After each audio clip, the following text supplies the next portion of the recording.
এখন হচ্ছে এই যে দেখুন গ্লাস দিয়ে কি ম্যাশ করা চলছে বলুন তো? ইলিশ ভর্তা ইলিশ, হবে আজকে ইলিশের লেজ ভর্তা। ইয়েস, দেখো বাংলাদেশে শুধু আমরা দেখি, আজকে আমরা খাবো, দেখি কেমন হয় ইলিশ ভর্তা। এইভাবে কাটাটাকে ছাড়ানোর জন্য, কাঁটাটা ছাড়ানোর জন্য ইয়ে করে দিয়েছে অলরেডি, বড় কাঁটাগুলো সরিয়ে দিয়েছে। এইবার হচ্ছে এর পরে প্রসেস পরপর দেখাবো, কাঁটাটা পরিষ্কার করে নিক। তো বন্ধুরা প্রথমে লবণ দিয়ে লঙ্কাগুলোকে পিষে নেব, ঠিক আছে?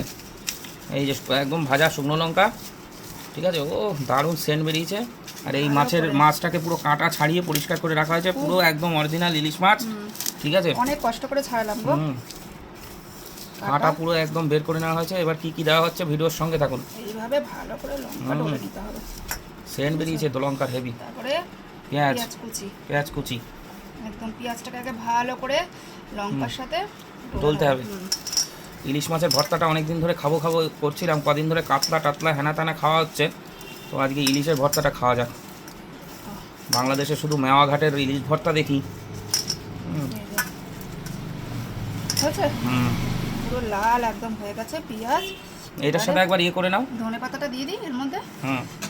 ধনে পাতা চলে আসলো, ধনে পাতাটা বেশি করে দিতে হবে, সেন্ট বেরোবে। পেঁয়াজ আর ধনে পাতাটা বেশি চাই। এখন দাঁড়ো, মাছটা দিয়ে তারপর তেলটা দেবো। এবার মাছটা নিয়ে নিলাম, নাও তেলটা দাও, এবার বেশি করে দাও সরষের তেল। চলে আসছে সর্ষের তেল, একটু দাও একটু দাও। দিচ্ছি, একদম সর্ষের তেল দিয়ে দিচ্ছি। দেখো মাখো মাখো, আর দিও না একদম পিওর সর্ষের তেল দিয়ে দেওয়া হলো। ও ইলিশ মাছ ভর্তা একদম খেলেই মজা এসে যাবে। এত কাটা ইলিশ মাছে, কাটার জন্য লোকে খেতে পারে না, কাটা কই, সব হাওয়া। দেখুন আমি যে মাখছি আমার হাতে কাটা ফুটতো না, তাই তো নাকি? একদম একদম তাই তো, একদম দারুণ। এই যে রেডি হয়ে গেল ইলিশ মাছ ভর্তা। সবার জন্য গোল্লা গোল্লা পাকিয়ে দাও।